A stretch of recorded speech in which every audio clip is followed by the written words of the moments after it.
తిమోతిని ఉద్దేశించి పౌలు పలికినటువంటి ఆ మాటల్లోని శ్రేష్టత ఎంత అంటే, అది వందల సంవత్సరాలైనా సరే తాజాదనంగా ఉండి, అప్పటి కాలంలో ఉన్న తిమోతికి రాసిన ఉత్తరం ఇప్పటి కాలంలో మనకు కూడా ఉపయోగపడిద్ది అని దేవుడు చూచి ఆ ఉత్తరాన్ని లేఖనంగా మార్చి పరిశుద్ధ గ్రంథంలో అది కూడా, ఆ ఉత్తరం కూడా ఒక పుస్తకం లాగా జత చేశాడు. అలాంటి పత్రికలో 4వ అధ్యాయంలో మొదటి నుంచి చూస్తే మంచి విషయాలు ఉన్నాయి. చదువుకుంటా కిందికి వెళ్దాం. దేవుని ఎదుటను ఖండించుము, గద్దించుము, బుద్ధి చెప్పుము. ఎందుకనగా జనులు హితబోధను సహింపక దురద చెవులు గలవారై తమ స్వకీయ దురాశలకు అనుకూలమైన బోధకులను తమ కొరకు పోగు చేసుకొని సత్యమునకు చెవినీయక కల్పనా కథల వైపు నాకు తిరుగు కాలము వచ్చును. అయితే నీవు అన్ని విషయములలో మితముగా ఉండుము, శ్రమపడుము, సువార్తికుని పని చేయుము, నీ పరిచర్యను సంపూర్ణముగా జరిగించుము. దేవునికి స్తోత్రం కలుగునుగాక. హల్లెలూయా. చిన్న మాట ప్రార్థన చేసుకుందాం. ప్రేమ కలిగిన మా మహాపరిశుద్ధ తండ్రి, ఘనుడవగు దేవానికి స్తోత్రము. నీ దయాపూర్వక సంకల్పాన్ని బట్టి శుక్రవారపు వేళ మమ్మల్ని అందరినీ ఇటు రీతిగా సమకూర్చిన విధానం కొరకు స్తోత్రాలు చెల్లిస్తూ ఉన్నాం తండ్రి. నీ బలహీన దాసుడు నీ పక్షమున నిలవనై ఉండగా నీ దాసుని బలపరిచి నీవు నీ కొరకు వాడుకో. ఉపదేశాన్ని అడ్డగింపు చూసే సైతాను, దురాత్మ, దయ్యపు అంధకార శక్తుల ప్రభావం యేసు నామములో బంధిస్తున్నాం. పూర్తిగా మీరే అధ్యక్ష స్థానం అందుండి మాతో మాట్లాడమని యేసు ప్రశస్త నామమున ప్రార్థించి వేడుచున్నాం తండ్రి. Amen, amen. దేవునికి మహిమ కలుగును గాక. ఇంకొంచెం మోనిటర్లు ఇచ్చినా పర్వాలేదు, ఇచ్చుకోవచ్చు. ఇంకొంచెం మనం చదువుకున్న ఈ వాక్య భాగంలో చిన్నగా ఒక్కొక్కటి ధ్యానించుకుంటా నేను చెప్పాలనుకున్న పాయింట్ దగ్గరికి తీసుకెళ్తాను మిమ్మల్ని. దేవుని ఎదుటను సజీవులకును మృతులకును తీర్పు తీర్చు క్రీస్తు యేసు ఎదుటను ఆయన ప్రత్యక్షత తోడు అన్నాడు. ఆయన రాజ్యము తోడు నేను ఆనబెట్టి చెప్పున్నదేమనగా ఒట్టేసి చెప్తున్నాను అని వాక్యం ప్రకటించు అని ఆ విషయాలు చెప్తాడు. దానికి ముందు పైన ఏమంటాడంటే, దేవుని ఎదుటను సజీవులకును మృతులకును తీర్పు తీర్చు క్రీస్తు యేసు ఎదుటను అని ఒట్టు పెట్టబోయే ముందు దేవుడి ఎదుట అలాగే క్రీస్తు యేసు ఎదుట అని సింపుల్గా చెప్పొచ్చు. కానీ సజీవులకును మృతులకును తీర్పు తీర్చు క్రీస్తు యేసు ఎదుట అన్నాడు. సజీవుల కంటే బతికున్న మనకి, కానీ మృతులకు కూడా తీర్పు తీరుస్తాడు అనే మాట యేసు ప్రభుని గురించి పౌలు వాడాడు. అంటే మనలో కొంతమంది అనుకున్నట్టు, మనలో అనేకులు కాదు కొంతమంది అనుకున్నట్టు, మృతులైన వారు ఇక అడ్రస్ ఉండరు, ఇక వాళ్ళ ఉనికి ఏమీ ఉండదు అని కొంతమంది తలపోసినట్టు అలా జరగదు అని పౌలు మహనీయుడు స్పష్టంగా చెప్తున్నాడు. ఇక్కడ ఏమంటున్నాడంటే, యేసుక్రీస్తు ప్రభు తీర్పు తీర్చబోతున్నాడు అనేది స్పష్టం చేశాడు. ఆయన తీర్పది, ఆయన న్యాయ తీర్పు ఖచ్చితంగా తీరుస్తాడు. తీర్చేది ఎవరో కాదు, యేసు ప్రభువే తీరుస్తాడు అనే మాట ఒకటి చెప్తున్నాడు.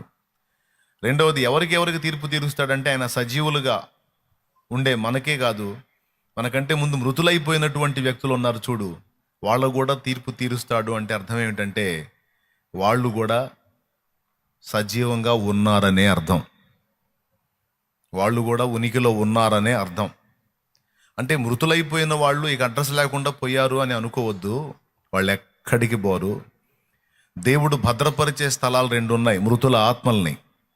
దేవుడు భద్రపరిచే స్థలాలు 2 ఉన్నాయి, మృతుల ఆత్మల్ని. ఆ భద్రపరిచే స్థలములో వారు భద్రంగా ఉన్నారు. 2 ప్రదేశాలు ఉన్నాయి. ఆ 2 ప్రదేశాల్లో మృతుల యొక్క ఆత్మలు భద్రంగా ఉన్నాయి. మన కళ్ళ ముందు కనబడనంత మాత్రాన వాళ్ళు మనకి లేకుండా పోలేదు. వాళ్ళు మన ప్రాంతం విడిచి ఆత్మల లోకానికి వెళ్ళిపోయి మనం వాళ్ళ కనబడనంత మాత్రాన మనం లేమని వాళ్ళు అనుకోవడానికి వీల్లేదు. ఇప్పుడు మృతులేమనుకుంటారో తెలుసా? వాళ్ళ కళ్ళకి మనం కనపడం, మనం లేము అనుకోవచ్చు, వాళ్ళు అనుకోవచ్చు. లేదా మన కళ్ళకు వాళ్ళు కనబడరు కనుక వాళ్ళు లేరు అని మనం అనుకోవచ్చు. కానీ 2 తప్పే. వాళ్ళు ఉన్నారు, మనం ఉన్నాం. ఇప్పుడు హైదరాబాద్లో ఉన్నాడు మనకు కనపడు, ఇప్పుడు చిలకలూరుపేటలో ఉన్నాడు కూడా కనపడ్డు, చర్చికి వచ్చినోడు కనపడతాడు. ఎందుకంటే ఇక్కడ మనం ఉన్నాం కాబట్టి మన కళ్ళ ముందు చర్చికి వచ్చిన వాళ్ళు కనపడతారు. చిలకలూరుపేటలో చాలామంది ఉన్నారు, అందరూ ఉన్నట్టా లేనట్టా? అంటే మన కళ్ళకు కనబడినంత మాత్రం లేనట్టా? కాదు, ఉన్నారు. హైదరాబాద్లో ఉన్నవాళ్ళు హైదరాబాద్లో ఉన్నారు, అమెరికాలో ఉన్నవాళ్ళు అమెరికాలో ఉన్నారు, ఆస్ట్రేలియాలో ఉన్నవాళ్ళు ఆస్ట్రేలియాలో ఉన్నారు, ఎక్కడోళ్ళు అక్కడ ఉన్నారు. కాకపోతే మన కంటికి ఇక్కడ కనబడట్లేదు కాబట్టి లేరు అనుకోకూడదు. వారు ఉన్న దేశంలో వారు ఉన్నారు, వారు ఉన్న రాష్ట్రంలో వారు ఉన్నారు, వారు ఉన్న పట్టణంలో వారు ఉన్నారు. కాబట్టి మృతులను గూర్చి కూడా దేవుడు తీర్పు తీరుస్తాడు అంటే అర్థం ఏమిటంటే, మృతులు లేకుండా పోలేదు, వారు సజీవులే.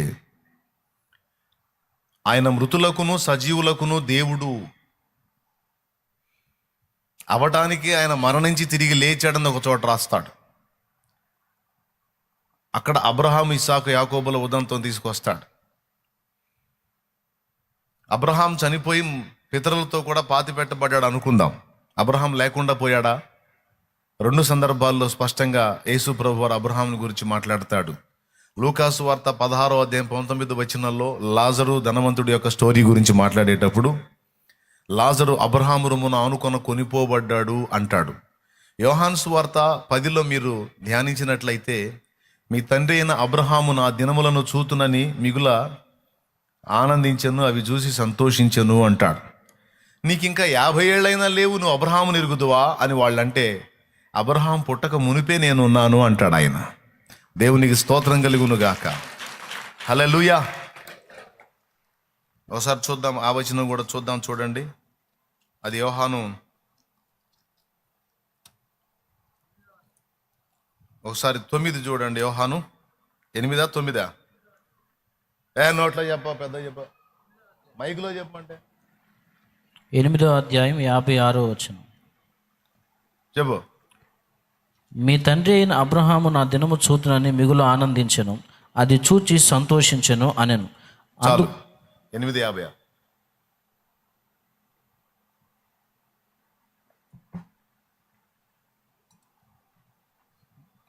యోహాను సువార్త 10లో మరొక సంభాషణ ఉంటుంది. 8:56లో మీ తండ్రి అయిన అబ్రహాము నా దినము చూతునని మిగులు ఆనందించిన, అది చూచి సంతోషించను అంటాడు. అంటే నీకు ఇంకా 50 ఏళ్ళు లేవు, నువ్వు అబ్రహాం ఎరుగుదువా అని వాళ్ళు అన్నప్పుడు, అబ్రహాం పుట్టక మునిపే నేను ఉన్నాను అంటాడు. అబ్రహాం పుట్టక ముందు ప్రభు ఉన్నాడు, అబ్రహాం చనిపోయిన తర్వాత కూడా దేవుడు అబ్రహాముని ఎరుగును. అంటే అబ్రహాం ఇంకా ఉనికిలో ఉన్నాడు అనే మాట చెప్తున్నాడు. అబ్రహాముతో పాటు ధనవంతుడు లాజరు స్టోరీలో లాజరు కూడా ఉనికిలో ఉన్నాడు, ధనవంతుడు కూడా ఉనికిలో ఉన్నాడు అనే మాట చెప్తున్నాడు. దేవునికి స్తోత్రం కలుగును గాక. పెద్దగా చెప్పండి.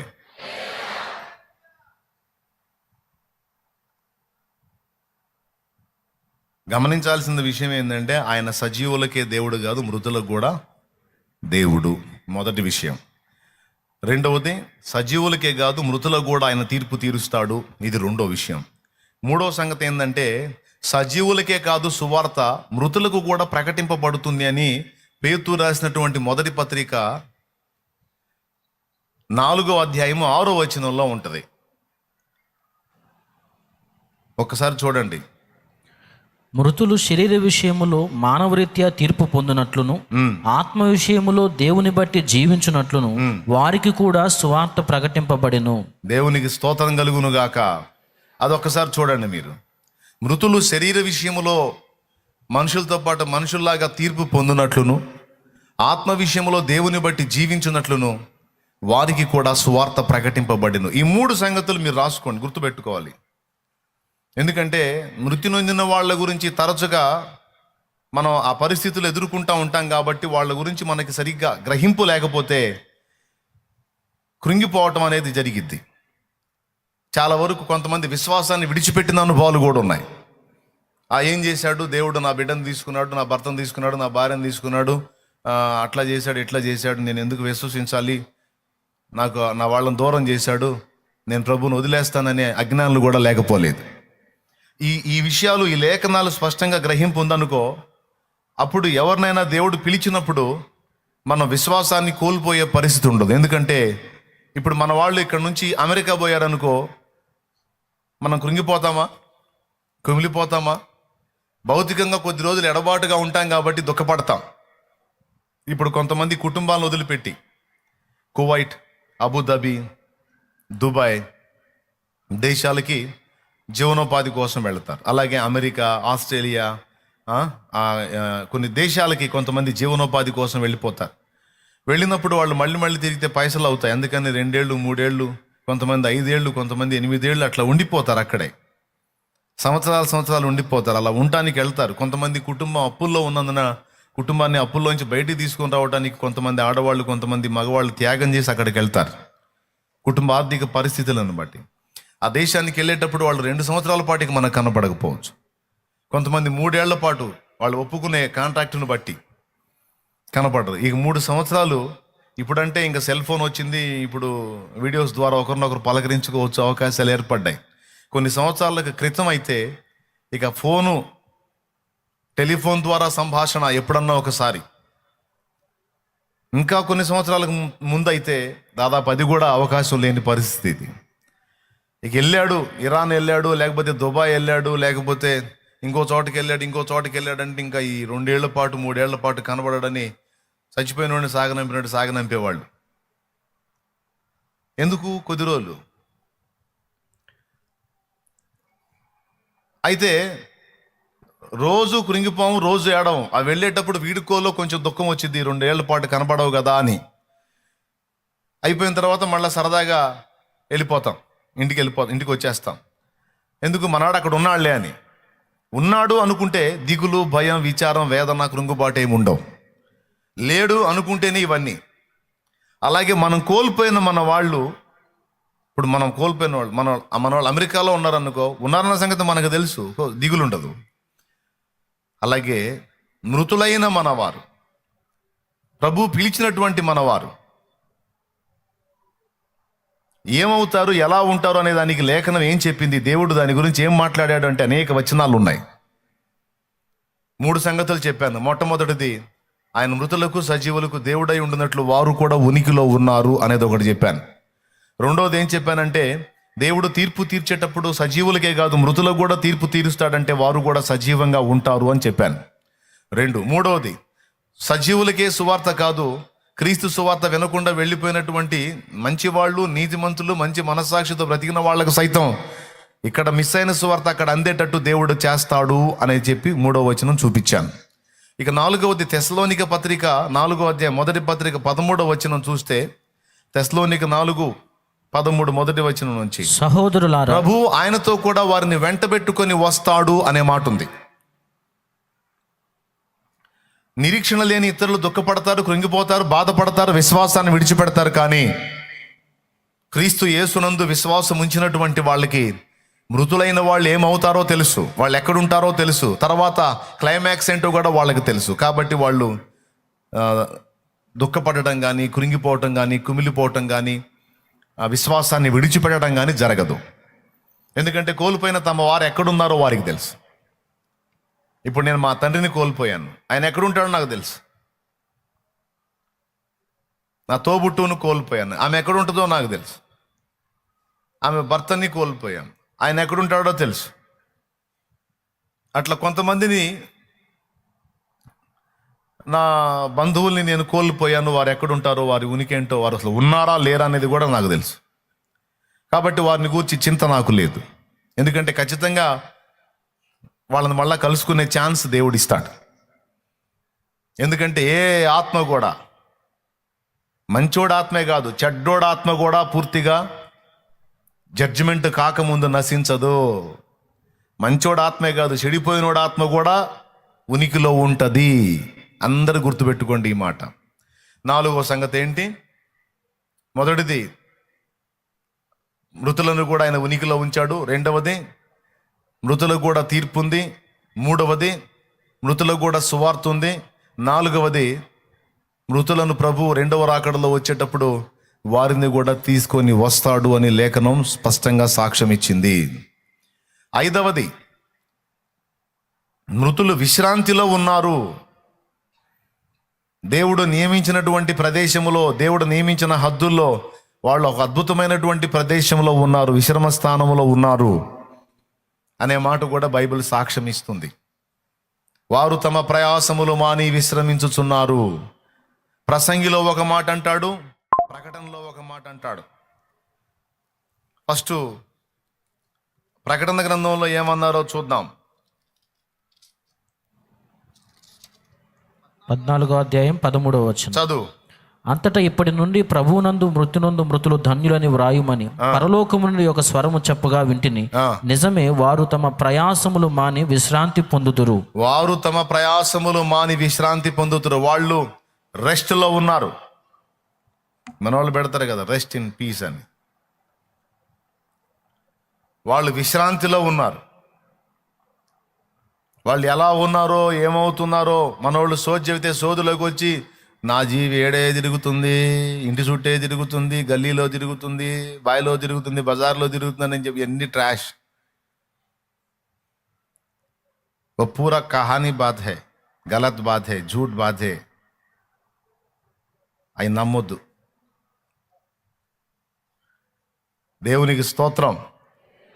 సచ్చినోళ్ళు ఎక్కడికి వెళ్తారు? దేవుడు నియమించినటువంటి విశ్రమ స్థానం పరదైసు లేదా పాతాళంలోని మరొక ప్రదేశం, అగ్నితో ఉన్న ప్రదేశం. ఈ రెండు ప్రదేశాల్లో దేనికో దానికి వెళ్తారు తప్ప వాళ్ళు భూమి మీద తిరిగే ఛాన్స్ దేవుడు ఇవ్వలా. వాళ్ళు భూమి మీద తిరిగే ఛాన్స్ దేవుడు ఇస్తే పరిస్థితులు ఇంకో రకంగా ఉంటాయి. Okay, right. ఇప్పుడు 5 సంగతులు చెప్పాను. 5వ సంగతి ఏంటి? 4వ సంగతి ఏమో దేవుడు వారిని ఆయనతో పాటు వెంట పెట్టుకొని వస్తాడు. అప్పటిదాకా వాళ్ళు ఎందులో ఉన్నారు? విశ్రాంతిలో ఉన్నారు. ఇది మృతులను కూర్చున్నటువంటి కొంత సమాచారం ఇక్కడ స్పష్టంగా చెప్పాడు. అందుకే నా వచనం చూపించాను నేను. సజీవులకును మృతులకును తీర్పు తీర్చు క్రీస్తు యేసు ఎదుట ఆయన ప్రత్యక్షత తోడు. ఆనబెట్టి చెప్పున్నదేమనగా ఆయన రాజ్యము తోడు, ఆయన ప్రత్యక్షత తోడు, ఆయన రాజ్యము తోడు. ఆయన కనబడేది నిజం, ఆయన రాజ్యము నిజం. దాన్ని బట్టి నేను నీకు ఒట్టుబెట్టి చెప్పేది ఏంటంటే వాక్యమును ప్రకటించు, వాక్యమును ప్రకటించు. సమయమందును అసమయమందును ప్రయాసపడు. ఈ సమయమా ఆ సమయమా అని పట్టించుకోవద్దు. ఆత్మల రక్షణ కోసం ఏ సమయమైనా నువ్వు వినియోగించి నువ్వు కష్టపడు, ప్రయాసపడు అన్నాడు. తర్వాత ఏమన్నాడు? వాక్యం ప్రకటించు, సమయమందును అసమయమందును ప్రయాసపడు, సంపూర్ణమైన దీర్ఘ శాంతముతో ఉపదేశించుచు, ఖండించుచు, గద్దించు, బుద్ధి చెప్పు. దీర్ఘశాంతముతో ఉపదేశించు. ఉపదేశించేటప్పుడు దీర్ఘశాంతము కలిగి ఉండు. దీర్ఘశాంతం కలిగి ఉండి సౌమ్యంగా మాట్లాడు. అవసరమైనప్పుడు ఏమన్నాడు? ఉపదేశించు, ఖండించుము, గద్దించుము, బుద్ధి చెప్పుము. ఖండించు, గద్దించు, బుద్ధి చెప్పు, ఈ 3 తీసుకుంటారు కానీ సంపూర్ణమైన దీర్ఘశాంతముతో ఉపదేశించుచు అనే మాట తీసుకోరు. కొంతమంది ప్రసంగం చేసేటప్పుడు నేను ప్రసంగం మొదలు పెడితే కత్తి తీసుకున్నట్టే బ్రదరు, నరికి పడేస్తాను, అంత నరుగుడే మన వ్యవహారం అంటాడు. మరి బాబా ముందు నరుగుడని చెప్పలేదు, ముందు సంపూర్ణ దీర్ఘశాంతముతో ఉపదేశించుచు. అర్థమైందా? సంపూర్ణమైన దీర్ఘశాంతముతో ముందు ఉపదేశించు. సందర్భం వచ్చిన చోట ఖండించు, గద్దించు, బుద్ధి చెప్పు అనే విషయాలు మాట్లాడాడు. కాబట్టి ప్రసంగం చేసేవాళ్ళు ఈ విషయాన్ని కూడా దృష్టిలో పెట్టుకోవాలి. ఖడ్గం వాడాల్సింది శత్రువు దగ్గర. పిల్లలకి ఆహారమో పాలో ఇవ్వాలి కానీ కత్తులు కట్టార్లు వాడకూడదు. ఎప్పుడు వాడతాం ఆయుధాలు? ఏదైనా ఇంజక్షన్ కానీ ఏదైనా కత్తులు కానీ ఎప్పుడు వాడతామంటే వాడికి సర్జరీ చేయాల్సి వచ్చినప్పుడు, జ్వరం తగ్గాల్సి వచ్చినప్పుడు ఇంజక్షన్ వాడతాం. సర్జరీ చేసి గడ్డ తీయాలనుకున్నప్పుడు కత్తులు వాడతాం. అవి కూడా వాడబడతాయి మానవ దేహానికి. కానీ ఎప్పుడు?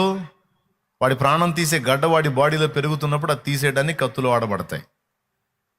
వాడికి ప్రాణం తీసే జ్వరం వాడిని ఆవరించినప్పుడు వాడికి ఇంజక్షన్లు చేయబడతాయి.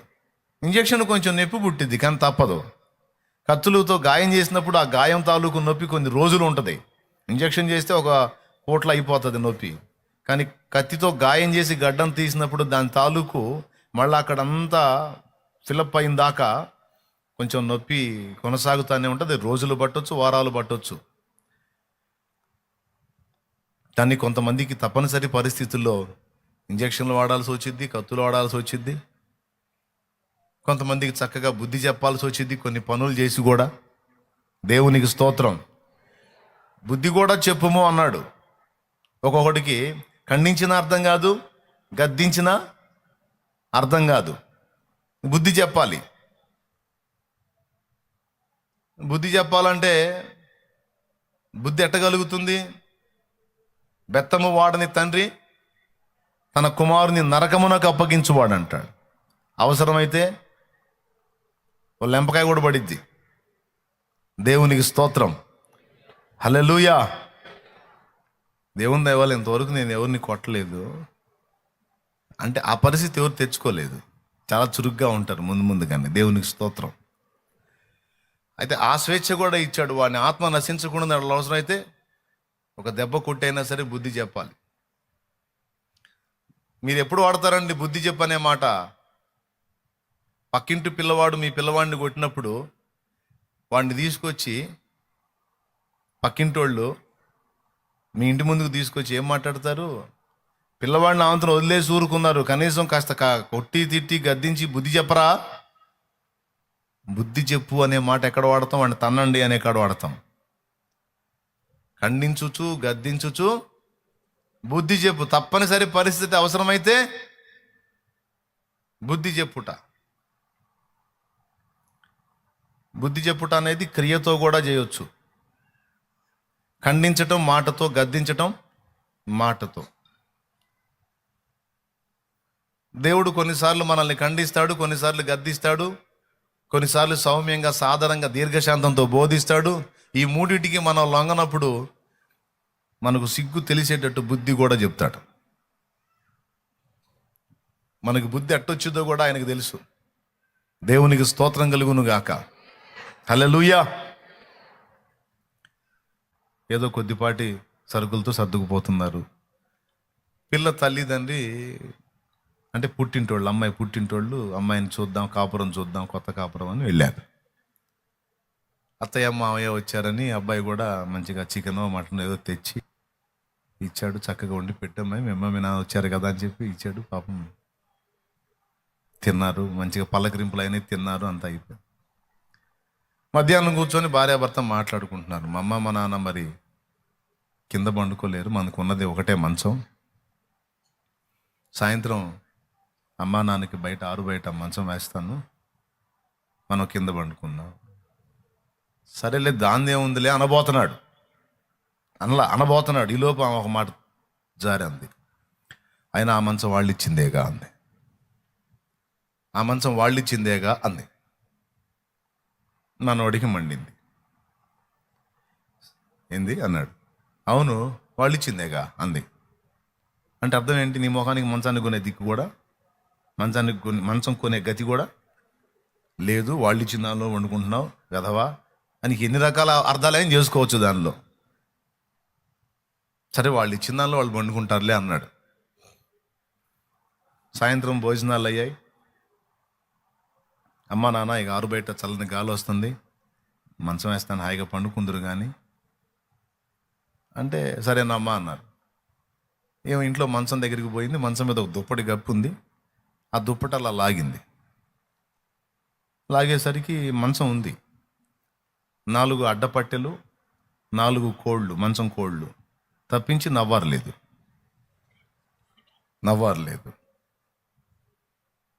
4 అడ్డపట్టెలు, 4 కోళ్ళు, ఖాళీ మంచం ఉంది, నవ్వారలేదు. ఎర్రి కేక వేసింది, ఏమండి అని. అయిందమ్మా అనుకుంటూ వచ్చాడు. ఈ కేక ఎప్పుడో వినపడిద్దని తెలుసు అతనికి. ఏంది ఇది అంది. ఏముంది అన్నాడు. నవ్వారేది అంది. వాళ్లే కదా మంచం ఇచ్చింది, వాళ్ళు ఇచ్చిన మంచం కదా, వాళ్ళు ఇచ్చిన మంచం మీద వాళ్ళు పండుకోమను, నాకెందుకు, నా నవ్వారుతో వాళ్ళకి పనే ఉంది, నా నవ్వారు నేను కూడా తీసుకున్నాను అన్నాడు.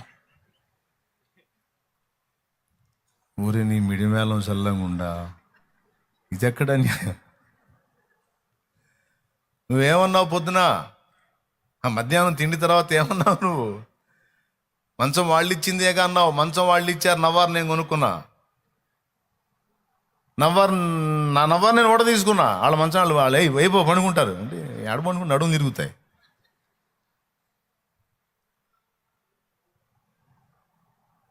నువ్వు ఇట్లాంటి వాడు అనుకోవాలా నేను అంటే ఎట్లా అనుకున్నావు మరి? అసలు ఏంది ఇది? మరి ఏముంది? నువ్వు కూడా ఇట్లాంటిదానో నేను అనుకోలే.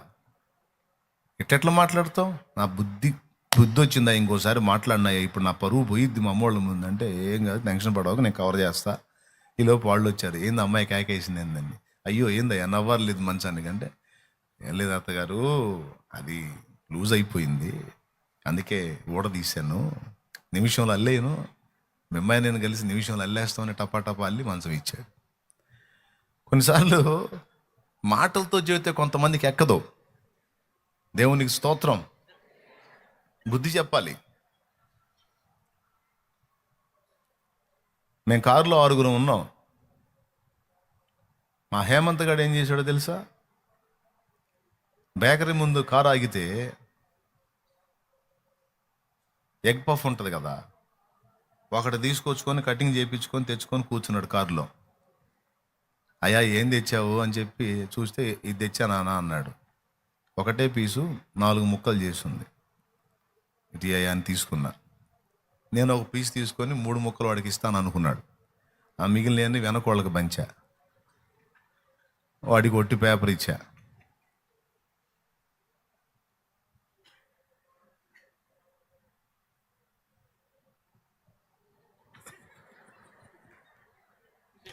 దేవునికి స్తోత్రం కలుగునుగా. మరి కారులో ఎంతమంది? మరి వాడొక్కడు తింటుంటే మేము చూస్తా ఊరుకోవాలా? మరి బేకరీకి పోయినప్పుడు అవి వేల లక్షల వందల, నలుగురికి 4 తేవాలా, లేదా 6 ఉంటే 6 ఇవ్వాలా? వాడు అమాయకంగా ఒకటి తెచ్చుకొని ఆ పీసులు తెచ్చుకొని మా ముందు తింటా ఉండు. అంటే వీళ్ళకి తేవాలని అవగాహన లేదు. ఈ చర్య ద్వారా వాడికి అవగాహన కల్పించా. అంటే మామూలుగా చెబితే అర్థం కాదు. అయ్యా నలుగురికి తేవాలయ్యా అంటే, ఈసారి తెస్తాలేనా అంటాడు. అట్లా కాదు, వాడికి అందకుండా తినిపించామనుకో, ఓహో ఎట్లుంటుంది కాబోలని, అయ్యో పాపం అనిపిస్తుందా మీకు? టెన్షన్ పడవకండి. అంతకుముందు నేను తాగే డ్రింక్ దెబ్బ వాడికి ఇచ్చాడు. డ్రింకు త్యాగం చేసేలే, ఆ డబ్బా వాడికి ఇచ్చాను, వాడు తాగుతున్నాడు. ఎందుకు ఈ విషయాలు చెప్తున్నానంటే, కొన్నిసార్లు సౌమ్యంగా దీర్ఘశాంతంతో మంచిగా బోధించవచ్చు, కొంతమందికి అది ఎక్కదు, గద్దించాల్సి వచ్చింది, తప్పదు. గద్దించినా కొంతమందికి ఎక్కదు. వాళ్ళ చర్యల్ని చూస్తా ఊరుకోకుండా ఖండించాల్సి వచ్చింది. కొన్నిసార్లు ఖండించినా గద్దించినా సౌమ్యంగా బోధించినా ఎక్కనప్పుడు బుద్ధి చెప్పాల్సిన పరిస్థితుల్లో బుద్ధి కూడా చెప్పు, ఆ స్వేచ్ఛ ఉంది అని అవగాహన కల్పించాడు. అయితే ఇప్పుడు నేను ఈ అంశాన్ని ఎత్తుకుంది ఈ విషయాలన్నీ మాట్లాడడానికి కాదు, జస్ట్ మిమ్మల్ని టాపిక్లో తీసుకొని రావడానికి సులువుగా అర్థమయ్యే కొన్ని సంగతులు మీతో మాట్లాడాను. కానీ ఫస్ట్ విషయంలో మృతుల సంగతి ఏమిటి అనేది ఒక 5 పాయింట్లలో మీకు అర్థమయ్యేటట్టు చెప్పాను. స్తోత్రం చెప్పండి అందరూ. మృతుల స్థితిని గురించి మీరు కంగారు పడతారా? భయపడతారా? దిగులు పడతారా? రోధిస్తారా? విశ్వాసాన్ని విడిచిపెడతారా? అలా చేయకూడదు. ఎందుకంటే మనం ఈ లోకంలోనికి వచ్చింది ఆటేకాలం ఇక్కడ ఉంటానే కాదు, అక్కడికి వెళ్ళటానికి. ఇదైతే పక్కా. ఇప్పుడు కాకపోతే ఇంకా కొన్ని సంవత్సరాలకైనా, ఆ తర్వాత కొన్ని సంవత్సరాలకైనా మనం ఎవరికెవరం పర్మనెంట్గా ఇక్కడ ఉండం. అందరం సింగిల్గా దేవుని దగ్గరికి వెళ్ళాల్సిన వారమే అనే సంగతి అందరూ గ్రహించాలి. ఇది ఎప్పటికీ విశ్వాసమైన వాళ్ళ హృదయంలో శిలాక్షరంగా ముద్రితం కావాలి. దీనైతే మర్చిపోవద్దు. ఇప్పుడున్న బంధాలన్నీ, లింకులన్నీ జీవితాంతం, అంటే లైఫ్ లాంగ్, అంటే ఇక శాశ్వత కాలం కొనసాగం. కొద్ది కాలం తర్వాత మళ్ళీ ఎడబాటు వచ్చింది, ఆ తర్వాత మళ్ళా తిరిగి కలుసుకుంటాం, ఆ తర్వాత ఇక ఎప్పటికీ విడిపోం. మనం లాస్ అయిన మన వాళ్ళని, లేదా మనం వెళ్ళామనుకో మనల్ని కోల్పోయిన మన వాళ్ళు, కొద్ది కాలం ఎడబాస్తాం, తర్వాత మళ్ళా అందరం కలుసుకుంటాం.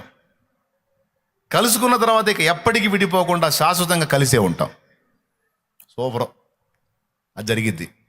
కాబట్టి మీరు లాస్ అయినటువంటి మీ వాళ్ళని గురించి, నేను లాస్ అయిన నా వాళ్ళని గురించి నేను చింతపడాల్సిన అవసరం లేదు. మీరు కూడా చింతపడి విశ్వాసాన్ని విడిచిపెట్టాల్సిన అవసరం, ఇక్కడ ఉన్నోళ్ళు కానీ, లైవ్లో ఉన్నోళ్ళు కానీ, జూమ్లో ఉన్నోళ్ళు కానీ, ఎవరైనా ఆ పరిస్థితులను ఇప్పటికే ఎదుర్కొని ఉంటే దయచేసి మీరు విశ్వాసం విషయంలో బలహీనులు కావద్దు. దేవుని వాక్యం చాలా స్పష్టంగా, ఏ గ్రంథము ఇవ్వనంత క్లియర్గా మనకి సమాచారాన్ని అందించింది. అందును బట్టి దేవునికి స్తోత్రం. రెండవది, దేవుని వాక్యం ఉపదేశించడం సౌమ్యంగా దీర్ఘశాంతంతో, ఖండించడం, గద్దించడం, బుద్ధి చెప్పటం అనేవి కూడా ఉన్నాయి. దైవ సేవకునికి, దేవుని వాక్యాన్ని ఉపదేశించేటువంటి పెద్ద అయిన వానికి గద్దించే హక్కు ఉంది, ఖండించే హక్కు ఉంది. అవసరమైతే పిచ్చి చేష్టాలు చేస్తున్నాడు అనుకో, లాగా ఒకటి బీకి చెప్పే అవకాశం కూడా ఉంది, ఆ హక్కు కూడా ఉంది. ఎందుకంటే తండ్రి తన బిడ్డను ప్రేమించినట్టు ఆత్మీయ నాయకుడు బిడ్డను ప్రేమిస్తాడు. ఆత్మీయ నాయకుడు, నాయకురాలు అవసరమైతే ఒక దెబ్బ కొట్టి ఇది తప్పు ఒప్పు అని చెప్పే హక్కు కూడా ఉంది. అయినా అలా ఒక దెబ్బ ఇస్తే ఇప్పుడు ఉండే విశ్వాసులు ఎక్కడ ఉన్నారులే, జస్ట్ ఉరిని చూస్తేనే ఆయన తెగ గురించి చూస్తున్నాను, నేను ఉన్నాను అక్కడ, ఎన్ని చర్చలు లేవు అని ఏడో ఒకటి పోతాడు. కానీ అలా కూడా గద్దించిన, ఖండించిన ఆత్మీయుడైన దైవజనుడి దగ్గర ఒక దెబ్బ తిన్నైనా సరే ఉన్నవాడు ధన్యుడు, వాడు దేవుని పాత్ర అవుతాడు, ఆమె దేవుని పాత్ర అవుతుంది. చిన్నదానికే ఇబ్బంది పడతా ఉంటారు. అహం విరిగిన వాడే ధన్యుడు, అహం విరిగిన ఆమె ధన్యురాలు. చిన్నదానికే ఫీల్ అయిపోతారు, చిన్న మాటికే బాధపడిపోతారు, చిన్న గద్దింపుకే మొఖాలు ఎక్కడో మార్చుకుంటారు. దేవుని కృపను బట్టి నా బిడ్డల గురించి చెప్పట్లా, చాలామంది ఇతరులు కూడా చూస్తూ ఉంటారు కాబట్టి అందరి గురించి చెప్తున్నాను నేను. ఆత్మీయులైన వాళ్ళు, నిన్ను ప్రేమించేవాళ్ళు, నీ క్షేమాన్ని కోరేవాళ్ళు, నీ తల్లిదండ్రులు కావచ్చు, ఆత్మీయ నాయకుడు నాయకురాలు కావచ్చు, ఒక మాట అన్నా, ఒక గద్దింపు మాట మాట్లాడినా, అవసరమైతే ఒక దెబ్బ కొట్టినా అదొక ఆశీర్వాదం, ఒక అభిషేకం అనుకోవటం, సహించటం, తప్పు దిద్దుకోవటం, జాగ్రత్తగా వెంబడించటమే. అంత మంచి వినయాన్ని, అంత సాత్వికాన్ని సాధన చేస్తే ఎంత ధన్యతో అది. దేవునికి మహిమ. హల్లెలూయా. అంటే మొత్తానికి ఎవరినో కొట్టాలనుకుంటున్నాడు అని చెప్పి అనుకునేరు, ఎవరిని బాగుతాడో ఏమో, మొత్తానికి వాక్యం చెప్పాడంటే ఎవరినో దన్నపోతున్నాడు అనుకోవద్దు. అట్లాంటిది ఏం లేదు, పొరపాటును కూడా నేను అంత స్వేచ్ఛ తీసుకోను. దేవుని దయ వల్ల నాకు దేవుడిచ్చిన బిడ్డలు కూడా అంత ముంపోళ్ళు అయితే కాదు, దెబ్బ తిన్నదాకా తెచ్చుకునే టైప్ అయితే కాదు. జస్ట్ కళ్ళ చూపులతోనే మొత్తం కవర్ చేస్తారు. ఏమైనా తేడా ఉంటే కళ్ళ చూపులతోనే దాదాపు అంత బ్యాలెన్స్ చేసుకుంటూ ఉంటారు. అంత చురుకైన బిడ్డల్ని నాకు వాగ్దానం చేశాడు, అట్లాంటి వాళ్ళని నాకు దేవుడు ఇచ్చాడు. నాకు వాగ్దానం చేసి ఇచ్చాడు, ఇచ్చింది అక్షరాలా నెరవేర్చాడు. అంత చురుకైన వాళ్ళు, భారం కలిగిన వాళ్ళు ఇచ్చాడు. సరే, ఇక్కడ నేను ఒక్కదాని మీదకి మీ మనసు తీసుకెళ్లాలని ఆలోచన చేస్తూ ఉన్నాను. అదేంటంటే, సమయమందును అసమయమందును ప్రయాసపడుము అన్నాడంటే కష్టపడు అన్నాడు. అదొకటి గుర్తుపెట్టుకోండి, కష్టపడు అనే మాట. ప్రయాస, చాలా ప్రయాసపడుతున్నానండి అంటే చాలా కష్టపడుతున్నానండి. కష్టపడుట, ప్రయాసపడుట, భారము మోయుట, ఇవన్నీ పర్యాయ పదాల కింద. సమయమందును అసమయమందును ప్రయాసపడు అనే మాట ఒకటి గుర్తుపెట్టుకోండి. తర్వాత ఈ కింద ఎందుకు చెప్పాడంటే, ఈ పైన చెప్పినటువంటి విషయాలు ఉపదేశించు, ఖండించు, గద్దించు, బుద్ధి చెప్పు అనే మాటలు 4 ఎందుకు వాడాడంటే, జనం హితబోధని, ఆరోగ్యకరమైన బోధను సహించక దురద చెవులు గలవారై తమ స్వకీయ దురాశలకు అనుకూలమైన బోధకుల్ని తమ కొరకు పోగు చేసుకున్నారట. బోధకులు విశ్వాసుల్ని పోగు చేయటం కాదు, విశ్వాసులే వాళ్ళకు సంబంధించి వాళ్ళ విలాసాలకి, వాళ్ళ పాపాలకి, వాళ్ళ భోగాలకి సపోర్ట్ చేసేటువంటి బోధకులు ఎవరైతే ఉన్నారో ఆ బోధకులు వీళ్ళు కుప్పేసుకున్నారంట. ఆరోగ్యకరమైన బోధకు చెవినియక కల్పనా కథల వైపు తిరుగు కాలము వస్తుంది. కాబట్టి అయ్యా, నువ్వు ముందుగానే వాళ్ళని హెచ్చరించు, రాబోతున్న పరిస్థితుల గురించి ముందుగానే వాళ్ళకి ఖండించు, గద్దించు, బోధించు, బుద్ధి చెప్పయ్యా. ఎందుకంటే మనుషులు ఎట్ అయిపోతారు. నీకు అప్పగింపబడిన మంది అలా కాకుండా వాళ్ళని జాగృతం చేయమని ముందే హెచ్చరించాడు. అయిపోయింది. ఈ పక్క మాట అంటాడు, అయితే నీవు అన్ని విషయములలో మితముగా ఉండుము, శ్రమపడుము, సువార్తికుని పని చేయుము, నీ పరిచర్యను సంపూర్ణముగా జరిగించుము. అక్కడేమన్నాడు? సమయమందును అసమయమందును ప్రయాసపడు, కష్టపడు అన్నాడు. ఆ కష్టపడు అనే మాట 2 సార్లు వాడాడు. మళ్ళీ ఇటుపక్క పేజీ తిప్పితే శ్రమపడుము, సువార్తికుని పని చేయుము, నీ పరిచర్యను సంపూర్ణముగా జరిగించుము. దేవుని బిడ్డకి 2 సార్లు పౌలు బోధించిన మాట కష్టపడు, శ్రమపడు, శ్రమపడు, కష్టపడు అని. మన ఆత్మీయ జీవితంలో అందరూ వినండి, భౌతికంగాను ఆత్మీయంగాను ప్రతి ఒక్కడి నాలే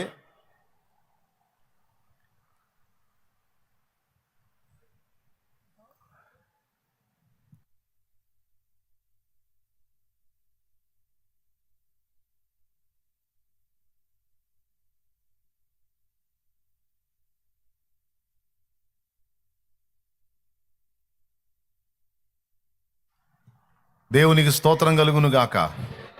హల్లెలూయా. దయచేసి ఈరోజు నేను చెప్పే ఈ విషయాన్ని మీరు చాలా తీవ్రంగా వినాలి. ఇప్పుడు ముందు చెప్పినవన్నీ జస్ట్ ఒక పక్కన పెట్టుకోండి హృదయంలో. ఇప్పుడు చెప్పే విషయం మీద మాత్రం మనసు పెట్టండి. మన ద్రాక్ష చెట్లు పూత పట్టి సువాసననిచ్చుచున్నవి.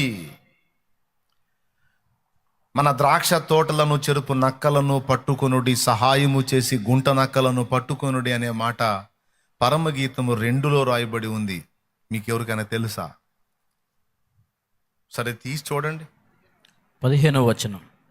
పరమగీతము 2వ అధ్యాయము 15వ వచనం చదువుతున్నాడు చూడండి.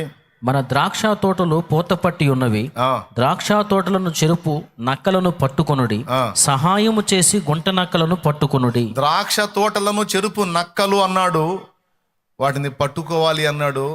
సహాయము చేసి గుంట నక్కలను పట్టుకొనుడి అన్నాడు పరిశుద్ధాత్మ దేవుడు. బాగా వినండి.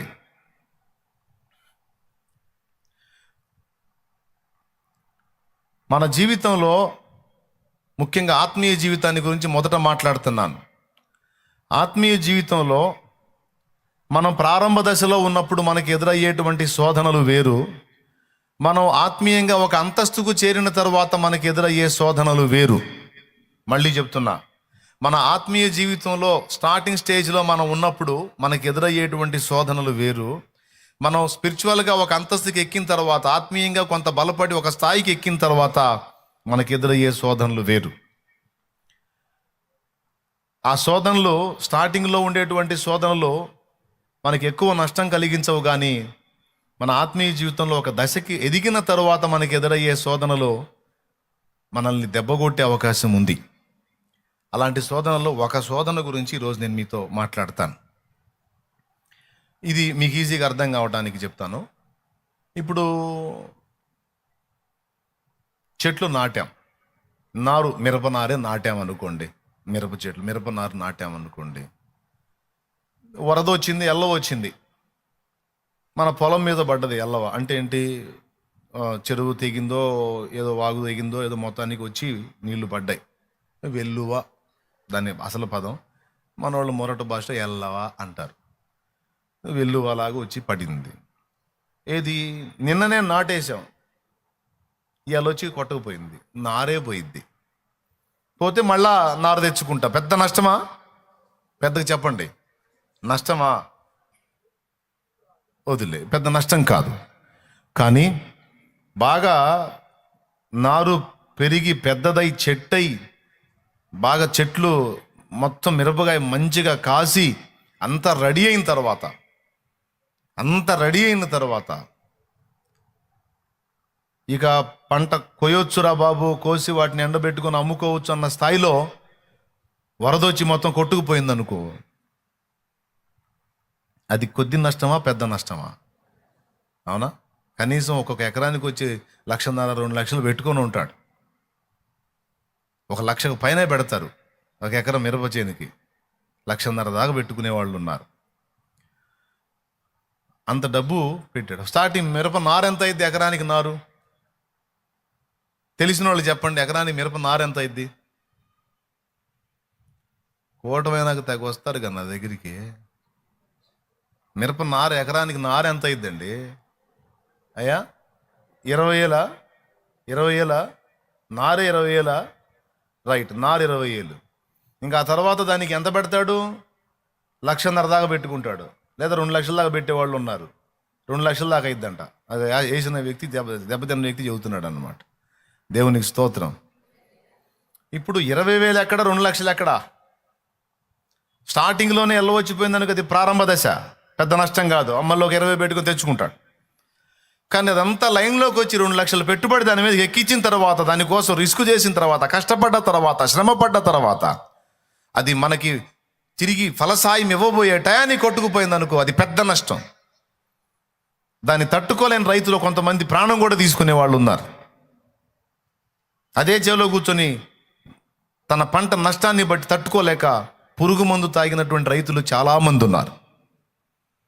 అంటే తాగటం మంచి అని నేను చెప్పట్లా, తట్టుకోలేక అలాగా బలైపోయిన వాళ్ళు. దేవుడు అది కాకపోతే ఇంకో దారి చూపిస్తాడు. కానీ దేవుణ్ణి తెలుసుకొని వాళ్ళు ఏం చేస్తారు? నిరీక్షణ లేని వాళ్ళు ఏం చేస్తారు? ప్రాణం తీసుకుంటారు. దేవుణ్ణి ఎరిగిన వాడు, నిరీక్షణ గలవాడు ఏం చేస్తాడు? సరే, ఇందులో పోతే ఇంకో దానిలో దేవుడు దారి చూపిస్తాడులే, నాకు దేవుడు ఉన్నాడు కదా అని ధైర్యంతో బతుకుతాడు. దేవునికి స్తోత్రం కలుగును గాక. పెద్దగా చెప్దాం, అవునా? రైట్. ఏదైనా సరే మొక్క దశలో ఉన్నప్పుడు కలిగే నష్టం కన్నా అది పెరిగి పెద్దదై మనకి ఫలం ఇయ్యబోయే దశలో అది కోల్పోతే అది పెద్ద నష్టం.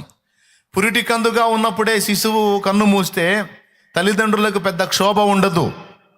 పురిటి కందుగా ఉన్నప్పుడే బిడ్డ కన్ను మూస్తే తల్లిదండ్రులకు పెద్ద క్షోభ ఉండదు. అదే బిడ్డ చెట్టంత ఎదిగి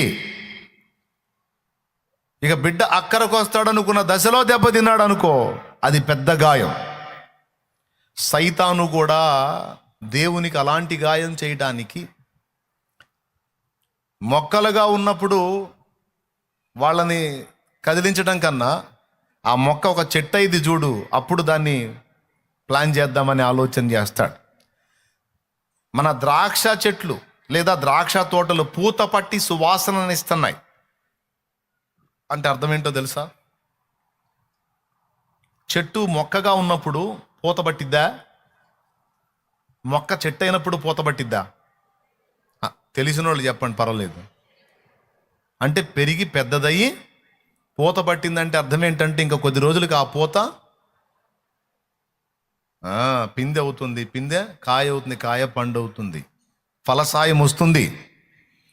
ఏమంటున్నాడో తెలుసా? మొక్క దశలో ఉన్నప్పుడు ఆ ప్రస్తావన దేవటల్లా మన ద్రాక్ష చెట్లు పూత పట్టి సువాసననిస్తున్నాయి. ఈ దశలో గుంట నక్కలు దాపురిస్తాయి దానికి. ద్రాక్ష తోటలను చెరుపు నక్కలను పట్టుకునుడి, సహాయము చేసి గుంట నక్కలను పట్టుకొనుడి అనే మాట వాడాడు. నక్కలు అన్నాడు, మళ్ళా గుంట నక్కలు అన్నాడు. అంటే గుంటలు తోడే నక్కలు. ఇప్పుడు నక్క వల్ల ద్రాక్ష చెట్టుకి ఎలా నష్టం కలిగిద్ది? జస్ట్ మనం ఆలోచన చేద్దాం. దొండ తీగలాగా ద్రాక్ష చెట్టు తీగలేస్తుంది. దొండ తీగ అంటే మీకు తెలుసు కాబట్టి చెబుతున్నాను. ఇప్పుడు ద్రాక్ష చెట్లు ఇక్కడ కూడా అమ్ముతున్నారు. ద్రాక్ష చెట్లు తీగలు అల్లుతుంది, దానికి ఏం చేస్తారు? పందిరేస్తారు. ఇక కాండం అంతా కింద ఉంటుంది అన్నమాట. ఇప్పుడు నక్కలు ఏం చేస్తాయి? నక్కలు తింటాయా ద్రాక్ష కాయలని? అది ఎట్లున్నాయి? ఎక్కడున్నాయి? కాండం ఎక్కడుంది? అది భూమి దగ్గర ఉంది. ఓకేనా? కాయలు ఎక్కడున్నాయి? పైన ఉన్నాయి. ఇప్పుడు నక్కగా కాయలు అందుతాయా? మరి ఎందుకు తోడిద్ది గుంట నక్క? మొత్తానికి ద్రాక్ష తోటలను చెరుపు నక్కలు అన్నాడు, వాటిని పట్టుకోండి అన్నాడు. సహాయము చేసి గుంట నక్కలను పట్టుకోండి అన్నాడు. ముఖ్యంగా గుంట నక్కలతో వెరీ డేంజర్. ఎందుకు డేంజర్ అంటే మొక్క మొదల దగ్గర అది గుంట తోడిద్ది. మరి వేరుందిని ఆనందపడిద్దో లేకపోతే అది దాగుకోవటానికి గుంట తోడిద్దో, మొత్తానికి ద్రాక్ష తోటని మనం గమనిస్తే ద్రాక్ష తోట నీడ ఉంటుంది, మంచి ఫ్రూట్ ఉంటుంది, దానికి ఒక కాండం ఉంటుంది, భూగర్భంలో దాని వేరు ఉంటుంది. ఈ ద్రాక్ష తోటలను చెరిపే నక్కలకు ఒక లక్షణం ఉందట, అవి మొదళ్ళ దగ్గర గుంటలు దోడతాయి. గుంట నక్క అంటే ఏంటంటే గుంటలో తలదాచుకునే నక్క. అది కుక్కకి నక్కకి ఆకారంలో పెద్ద తేడా ఉండదు. నక్క కుక్కంత బలంగా కూడా ఉండదు, ఊగులాడుతున్నట్టు ఉంటుంది నక్క. కానీ అది అందులో రెండు నక్కలు ఉన్నాయి. పెద్ద సైజు నక్క ఉంది, గుంట నక్క కూడా ఉంది. గుంట నక్క చిన్న సైజు నక్క. చూసారా మీరు ఎప్పుడన్నా గుంట నక్కల్ని? మీకేం పని లేదు, నక్కల దేవులు అడుగుంటా పోవటానికి, మీరేం ఆ ఫీల్డ్లో లేరు కదా.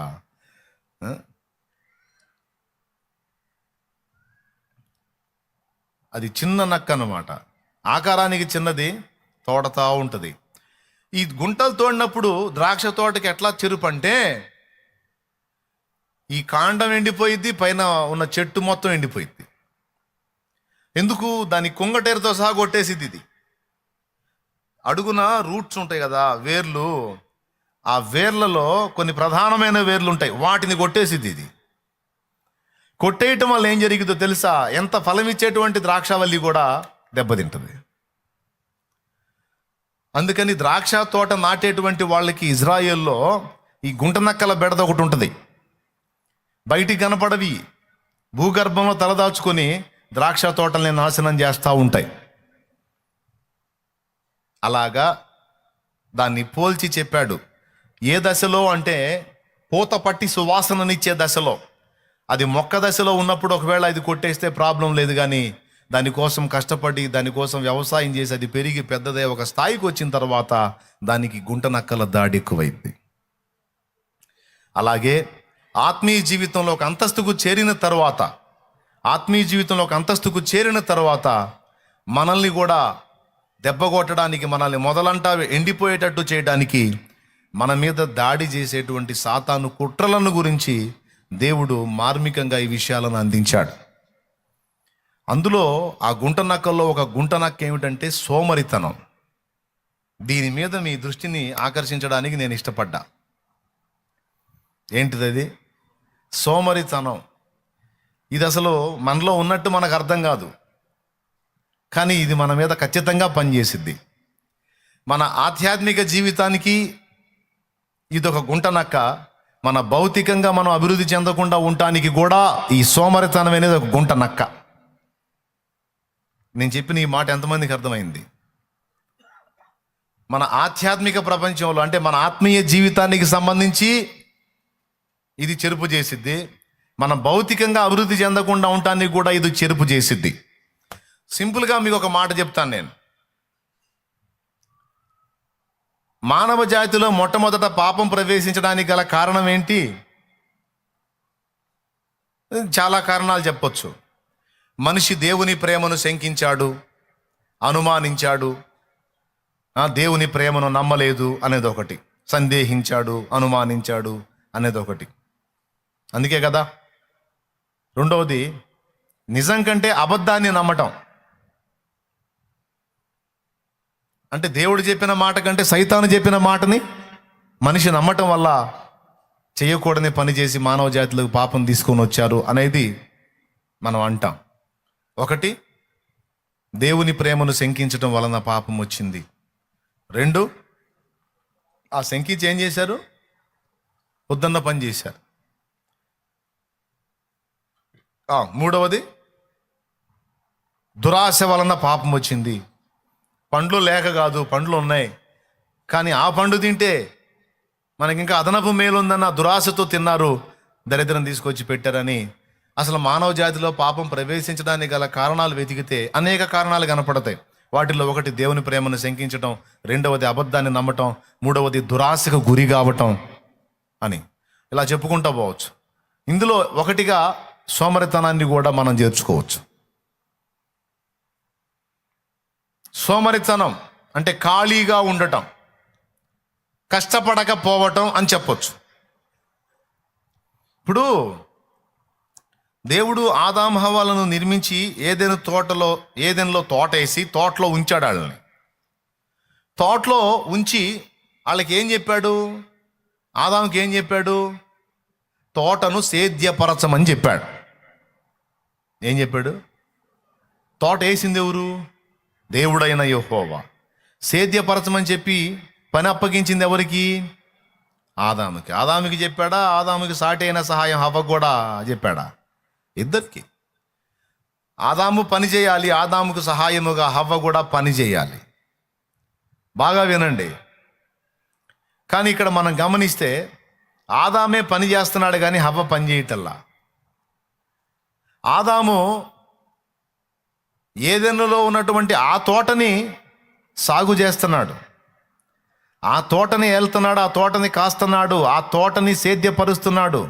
ఆ తోటను కాచుటకును దాన్ని సేద్యపరచుటకును అనుంది. చూడండి ఒక్కసారి ఆదికాండము 2వ అధ్యాయం ఒక్కసారి తీసుకోండి, 15వ వచనం చదువు నాన్న.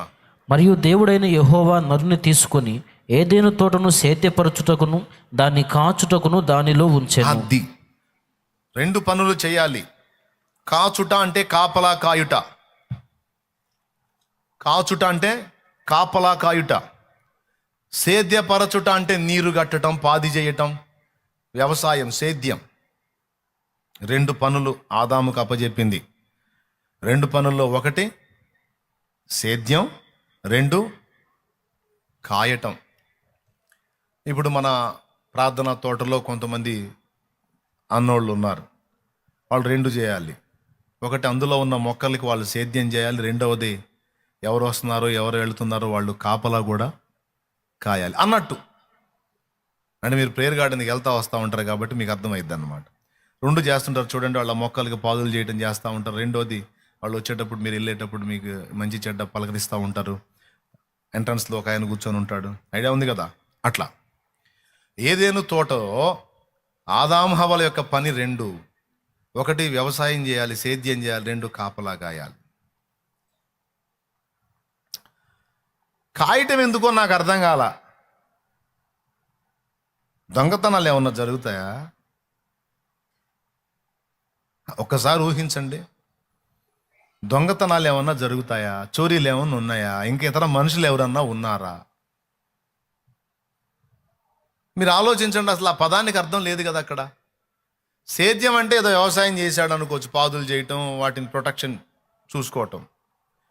కాచుట అనే పదం ఎందుకు వాడాడు?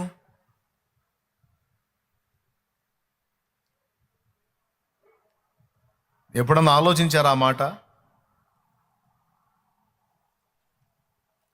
ఇప్పుడు మనం తోటలు వేసాం, తోటలు కాయాలి, తోటలు కాచుకోవాలి అంటే అర్థం ఏంటంటే, పంట చేతికి వచ్చేటప్పుడు ఎవరన్నా వచ్చి కోసుకొని పోతారని కాపలా కాసేవాళ్ళు కాసుకుంటూ ఉంటారు.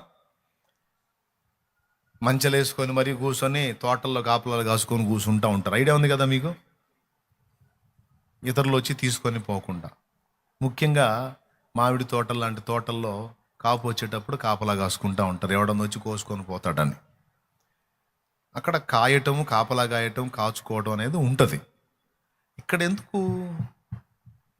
కానీ ఆదాముకు దేవుడు అప్పచెప్పిన పని సేద్యం చేయటమే కాదు, తోటను సేద్యపరచుటకును, రెండవది దానిని కాచుటకు అన్నాడు.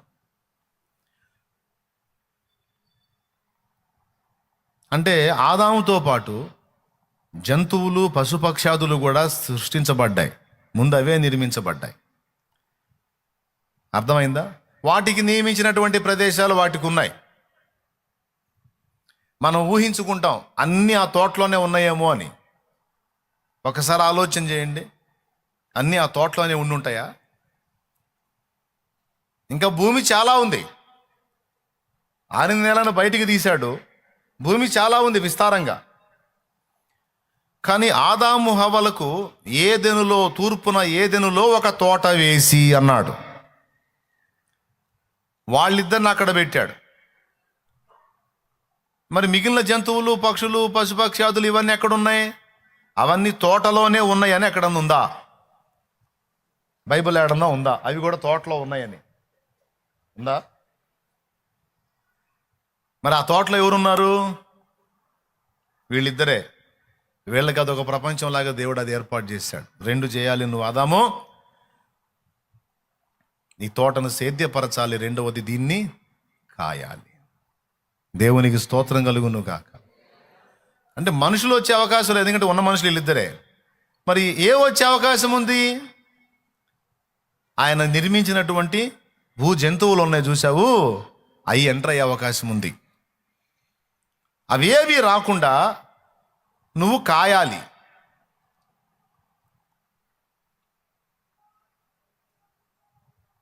ఆ తోటలోనికి తోటను చెరిపే జంతువు రాలేదులే కానీ ఇలా బ్రతుకుల్ని చెరిపే జంతువు ప్రవేశించింది. ఆదాము తోటని బాగానే కాశాడు, తోటని బాగా సేద్యం చేశాడు, కానీ తన కుటుంబము, తన కాపురాన్ని కాయలేకపోయాడు, కుటుంబాన్ని కాయలేకపోయాడు. దాని మీద దృష్టి పెట్టలా. కొంతమంది సహోదరుల గురించి చెప్తున్నాను వినండి. జీవనోపాధి చేసి పైసలు సంపాదించి తీసుకొచ్చి ఇంట్లో ఇవ్వటం, కుటుంబాన్ని పోషించటం మాత్రమే చూస్తారు. కానీ కుటుంబం అనే తోటని సేద్యం చేయటమే కాదు, దాన్ని కాయటము అనే ప్రక్రియని మర్చిపోతారు, వదిలేస్తారు, దాన్ని పట్టించుకోరు. మళ్ళీ చెప్తున్నా, కొంతమంది స్త్రీలు, కొంతమంది పురుషులు, ఇప్పుడు కాపురం, ఫ్యామిలీ, కుటుంబం అనేది కూడా ఒక తోటతో సమానం. నిద్ర వచ్చిన వాళ్ళు స్తోత్రం చెప్పండి. మెలుగుతున్న వాళ్ళు చెప్పండి. జాగ్రత్త, మైండ్ దగ్గర పెట్టుకొని నేనేం చెబుతున్నాను. నేను ముందే చెప్పా జాగ్రత్తగా వినాలి అని. ఫ్యామిలీని ఒక తోటతో పోల్చుదాం, కుటుంబాన్ని ఒక తోటతో పోల్చుదాం. కుటుంబ నాయకుడు నాయకురాలు, తల్లి తండ్రి అనుకోండి, నువ్వు నీ భార్య. మీ బాధ్యత ఏంటయా? కుటుంబ పెద్ద బాధ్యత. కుటుంబానికి ఫీడింగ్ తీసుకొని రావాలి, ఆహారం తీసుకొని రావాలి, కుటుంబానికి ఎదుగుదలకి కావలసినటువంటి సపోర్ట్ చేయాలి. అంతవరకైనా కాయటం కూడా ఉందా? కాయటం ఉంది. చాలా కుటుంబాల్లో పోషణ మాత్రమే జరుగుతుంది కానీ కాయటం అనేది జరగట్లేదు. ఎందుకంటే ఆ పాయింట్ దగ్గరికి వచ్చేటప్పటికి ఆడ మనిషి మగ మనిషి ఇద్దరు సోమరులు అవుతున్నారు. వాళ్ళు సగం కష్టమే చేస్తున్నారు కానీ వాళ్ళ కష్టం సంపూర్ణంగా నెరవేర్చట్లా. దీనివల్ల కాపురాలు విచ్ఛిన్నమవుతున్నాయి, పిల్లలు దరిద్రులుగా తయారవుతున్నారు. మళ్ళీ ఒకసారి చెబుతాం, మీకు అందరికీ బతుకు ఉపయోగపడిద్ది. ఆదాముకి దేవుడు అప్పచెప్పింది 2 తోటల్ని. ఒక తోటేమో ఏదెనులో అక్షరార్థంగా కనబడుతున్నటువంటి చెట్లతో నిండిన తోట, రెండవది ఆదాము భార్య, ఆదాము కుటుంబము అనే తోట. ఒక తోటని బాగానే సేద్యపరిచాడు, కానీ కుటుంబము అనే తోట విషయంలో మాత్రం అతను ఫెయిల్ అయ్యాడు. అంతా బాగుంటుందిలే అనుకున్నాడు, తను నిర్లక్ష్యం చేసిందే తనకు దెబ్బ కొట్టింది. తనకే కాదు, ఇప్పుడు ఆదాము సంబంధిత కుటుంబం అంతా చెరబడటానికి కారణం ఆనాడు వాళ్ళు చేసినటువంటి ఆ నిర్లక్ష్య, ఆ సోమరితనపు ఫలితమే ఈరోజు ఇదంతా ఇంత బాధ అనుభవించటం. ఆదాము ఏం చేశాడో తెలుసా? ఒకదానికే టైం కేటాయించాడు, తోటకే టైం కేటాయించాడు. కానీ ఇంకొక శాల్తీ ఉంది అక్కడ. ఈ శాల్తీని అశ్రద్ధ చేస్తే టోటల్ కొంపకే చేటు తెచ్చిద్దన్న సంగతి తెలియలే. నేను చెబుతున్నా, బ్రదర్, బయటికి వెళ్ళి పైసలు సంపాదించుకొచ్చి తీసుకొచ్చి ఇంట్లో భార్య బిడ్డలకి ఇచ్చి నేను బట్టలు ఇస్తున్నా, తిండి పెడుతున్నా అని సంబరపడుతున్నావా? అయితే అంతవరకే కాదు నీ పని.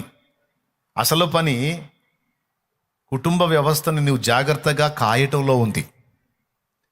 నీ భార్యను మరియు నీ బిడ్డల్ని ఇద్దరిని నీవు కాయవలసి ఉన్నది. ఓ తల్లి, అటు నీ భర్తని ఇటు నీ పిల్లల్ని నీవు కాయవలసి ఉన్నది. ఈ 2 బాధ్యతలు నీకు ఇవ్వబడ్డాయి. ఇందులో ఎవరు కొంచెం మెతక ధోరణి వహించి సోమరితనంతో వ్యవహరించిన కుటుంబ వ్యవస్థ విచ్ఛిన్నం అయిపోతుంది. పిల్లలు భ్రష్టులుగా, దౌర్భాగ్యులుగా తయారవుతారు. నేను చెప్పేది సీరియస్గా తీసుకుంటే ధన్యులు మీరు. దీన్ని టేక్ ఇట్ ఈజీగా వదిలేస్తే మీ కర్మగాలిద్ది. గ్యారెంటీ ఇస్తా. దేవునికి స్తోత్రం, హల్లెలూయా. అంటే ఒకవేళ ఇప్పటిదాకా మీరు దాన్ని అంతగా పట్టించుకోకపోతే సచ్చినట్టు పట్టించుకోవాలి. సింపుల్గా చెప్తాను. పిల్లవాడు స్కూల్కి వెళ్ళి వస్తున్నాడు, నీకు చదువు రాకపోతే నేను చేయగలిగింది ఏమీ లేదు. పిల్లవాడు స్కూల్కి వెళ్ళి వస్తున్నాడు, కాయటం అంటే చెప్తున్నాను నేను.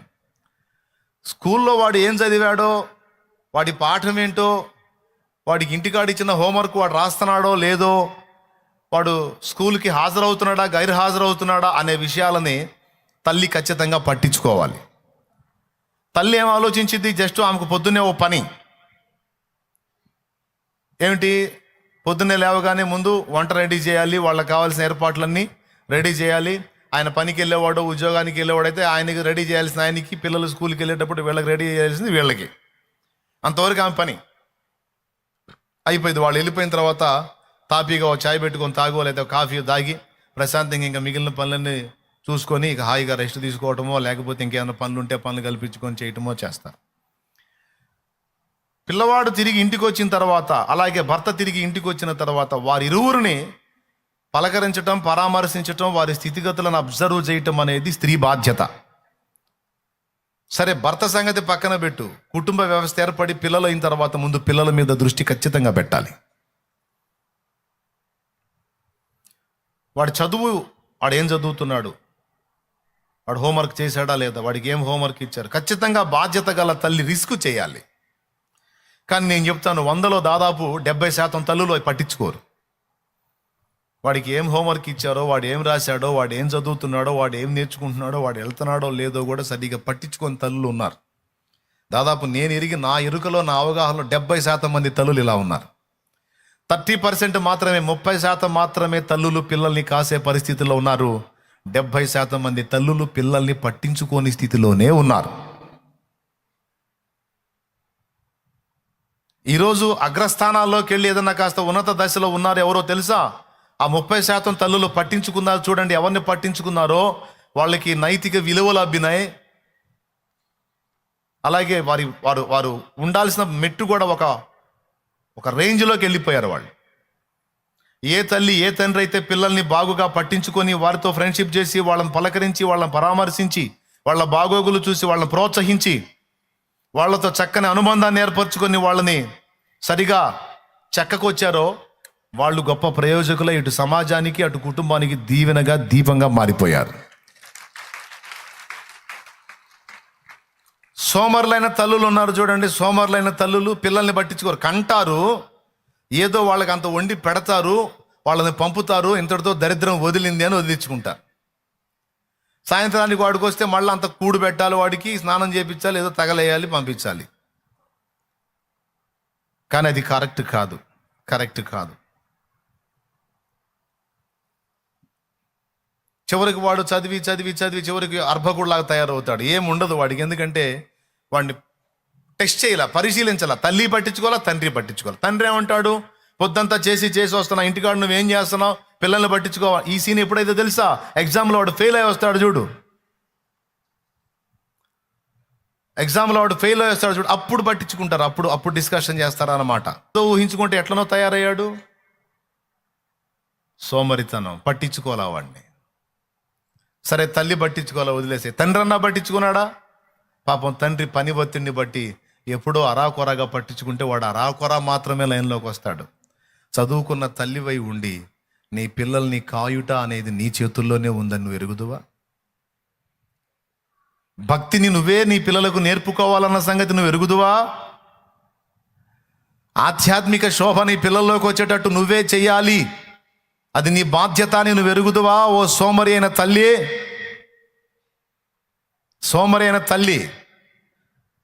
ఏ కాడికి పిల్లల్ని వదిలించుకునే తత్వమే. నేను చూస్తాను, సండే కూడా నెంబర్ 1 సోమవారాలు కనపడతారు తల్లుల్లో కొంతమంది అని.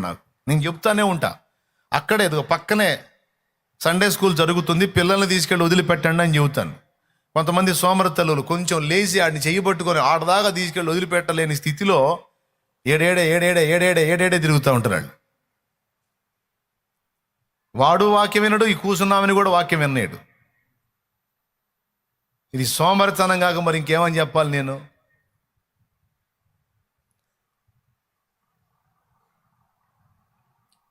పిల్లలతో కాసేపు కూర్చొని మాట్లాడరు, మనసు విప్పి మాట్లాడరు, ఫ్రెండ్షిప్ చేయరు తల్లులు కొంతమంది.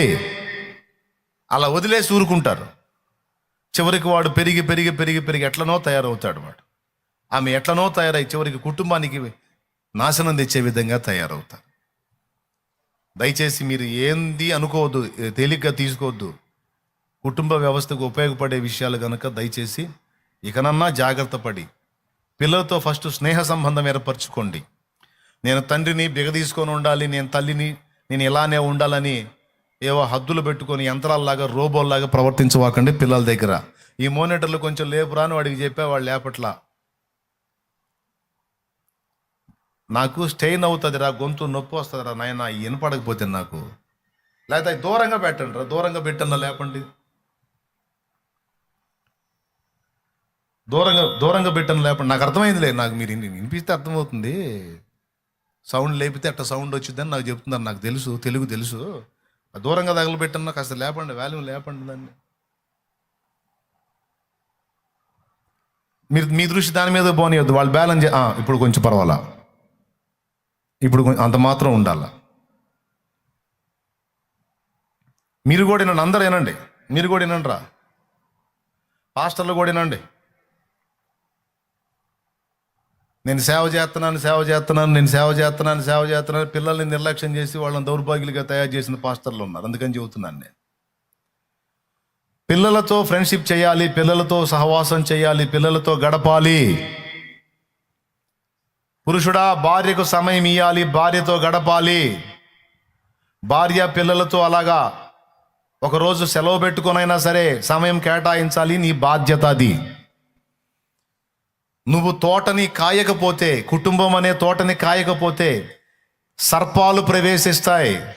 కాపురంలోకి ప్రవేశించవచ్చు, పిల్లల జీవితాల్లోకి ప్రవేశించవచ్చు. ఒక్కొక్క భర్త ఉంటాడు, భార్యను అసలు పట్టించుకోడు. భార్య మనోభావాలతో సంబంధమే లేదు, భార్య అభిప్రాయాలతో సంబంధం లేదు. ఏనాడు అలాగ ఆమెను వెంట పెట్టుకుని అలాగ ప్రదేశానికి తీసుకెళ్లిన దాఖలాలు ఉండవు, ఆమెతో ఫ్రెండ్లీగా మాట్లాడిన దాఖలాలు ఉండవు.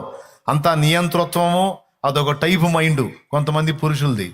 ఏం పర్లా, అట్లనే సాగించుకోనానా, సర్పం వచ్చి నాకు అర్థమైద్ది. అప్పుడు పగిలిద్ది మూతి, 3 అంకలు తిరిగిద్ది. నిర్లక్ష్యం చేసిన కాపురంలోకెల్లా సర్పములు జొరబడతాయి, సర్పములు ప్రవేశిస్తాయి.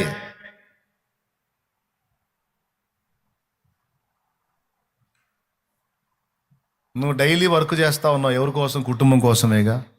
ఆ కుటుంబానికి కనీసం వారంలో ఒక రోజు సమయం కేటాయించకపోతే ఎట్లా? కనీసం నెలకు ఒక రోజు అన్నా కేటాయించాలిగా. నెలకొక్క రోజు అన్ని పనులు పక్కన పెట్టేసి, పిల్లల్ని వెంటేసుకొని, భార్యని వెంటేసుకొని మందిరానికే తీసుకొనిరా. పబ్బులకో క్లబ్బులకో తీసుకెళ్ళమని నేను చెప్పట్లా, అవి నాశనం చేసే పనులై. ఆడికి తీసుకెళ్ళొద్దు, లేకపోతే ఇంకో చోటుకి వద్దు, చక్కగా మందిరానికి తీసుకొనిరా. లేకపోతే రమ్యమైన స్థలం, ప్రార్థనా తోట, లేకపోతే ఇంకా ఏదో ఇంకొక మందిరం, ఎక్కడో నీకు బాగా నచ్చే మందిరానికి పో. ఇది బాగలేదనుకుంటే ఇంకా హై పైగా ఉండే మందిరానికి పో, మందిరానికే పో. శుభ్రంగా కింద టైల్స్ వేసిన మందిరం ఉంటుంది, పో. మార్బల్ వేసిన మందిరాలు ఉంటాయి, పో. కానీ భార్య బిడ్డలతో మంత్లీ వన్స్, కనీసం నెలకొక రోజు, ఇది నా పిల్లలు నా భార్యతో నేను గడిపే రోజు అని కేటాయించి ఆ రోజున నీ బిడ్డలతో.